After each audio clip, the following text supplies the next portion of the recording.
our yet another video on cancer treatment. I am Dr. Rachna Jain and today we will be discussing about ovarian cancer. जैसा कि आप सब लोग जानते हैं, ओवरी का कैंसर महिलाओं में बहुत कॉमन हो गया है और इसका इलाज अवेलेबल है। जो डिस्कस करने के लिए we have our 3 experts from Fortis Hospital, Shalimar Bagh. First we have Dr. Prerna Lakhwani. She is the senior consultant and head gynae oncology. And then we have Dr. Shobna. She is senior consultant histo-oncopathologist. And then we have Dr. Suhail Qureshi. He is senior consultant and unit head medical oncology. So my first question is for Dr. Prerna.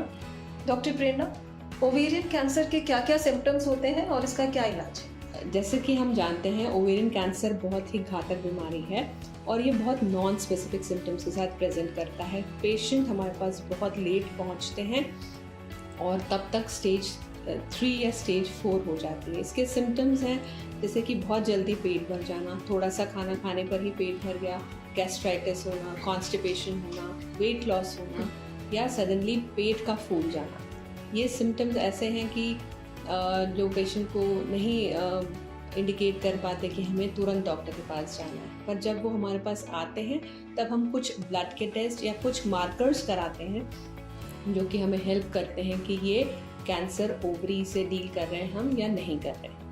अगर हमें ultrasound पे या MRI, CT scan या PET CT पे कुछ ऐसे लक्षण दिखते हैं जो कि ओवेरियन कैंसर की तरफ इंगित करते हैं, तब उसका main stay of treatment surgery होता है जो कि हम लैप्रोस्कोपी द्वारा या ओपन रूट द्वारा कर सकते हैं। आजकल जो है हमारे पास रोबोटिक सर्जरी का भी ऑप्शन अवेलेबल है। इसमें जो हम ओवेरियन ट्यूमर है उसको एक बैग में कलेक्ट करके निकालते हैं बिना उसको रप्चर किए और हम उसको सेंड करते हैं इंट्राऑपरेटिवली पैथोलॉजिस्ट के पास, जिसमें कि वो टेस्ट करके बताते हैं कि इसमें कैंसर है या नहीं। अगर उसमें कैंसर होता है तो कंप्लीट सर्जरी उसी समय की जाती है, जिसमें कि आसपास के pelvic lymph nodes, paraaortic lymph nodes, omentum, ये सब निकाला जाता है। फाइनल स्टेज हमें तभी पता चलती है जब हम पूरा स्पेसिमेन पैथोलॉजिस्ट के पास सेंड करते हैं और उसकी रिपोर्टिंग जो 5 से 6 दिन में हमारे पास अवेलेबल हो जाती है। Thank you, ma'am, for your deep insight. Dr. Shobna, what are the diagnostic tools available to diagnose ovarian cancer? Okay, so जैसे डॉक्टर प्रेरणा ने बताया, ovarian cancer usually late stages में प्रेजेंट करते हैं, बहुत वेग सिम्टम्स होते हैं, तो उनका डायग्नोसिस बहुत इंपॉर्टेंट हो जाता है। तो डायग्नोसिस के लिए there are certain test available in the lab which can be done by blood sample. These are tumour marker level जैसे कि CA-125, alpha fetoprotein, beta HCG and LDH। ये बहुत ज़्यादा स्पेसिफिक मार्कर्स नहीं होते हैं, तो main diagnosis is with the tissue diagnosis. इसके अलावा जब लेट स्टेजेस में पेट में पानी भर जाता है, जिसे मेडिकल टर्मिनोलॉजी में असाइटिस कहते हैं, उस पानी की जांच के द्वारा भी हम कैंसर सेल्स को ढूंढ लेते हैं और उस पर हम IHC टेस्ट करके काफ़ी हद तक बता पाते हैं कि किस तरीके का कैंसर है। इसके अलावा there is a method available known as frozen section examination which is a intra operative diagnostic modality, जिसमें ऑपरेशन के दौरान हम टिश्यू को सैंपल करते हैं, उसे रैपिड डायग्नोस करके हम सर्जन को बताते हैं whether this tumor is benign, borderline or malignant.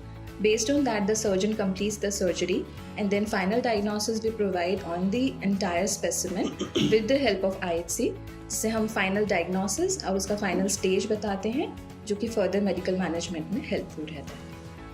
Thank you, Dr. Shobna, for this valuable information. Dr. Suhail, ovarian cancer क्या जेनेटिक या हेरिडिटरी भी होता है और इसका क्या-क्या इलाज उपलब्ध है? डॉक्टर रचना ने एक बहुत इंपॉर्टेंट क्वेश्चन पूछा है ओवेरियन कैंसर जेनेटिक होने के बारे में। So 1 out of 10 ovarian cancer patients are known to have hereditary as the cause. That means 10% ovarian cancers genetic हो सकते हैं। वो जीन जो ओवेरियन कैंसर करता है, BRCA1 एंड BRCA2, इसके अलावा ब्रेस्ट कैंसर करने में भी एक सहायक भूमिका निभाता है। पर अच्छी बात यह है कि इस जीन को डिटेक्ट करने के लिए हमारे पास एक बहुत सिंपल सा ब्लड टेस्ट उपलब्ध है, जिसको करके हम पता लगा सकते हैं कि किस फैमिली में ये जीन रन कर रहा है।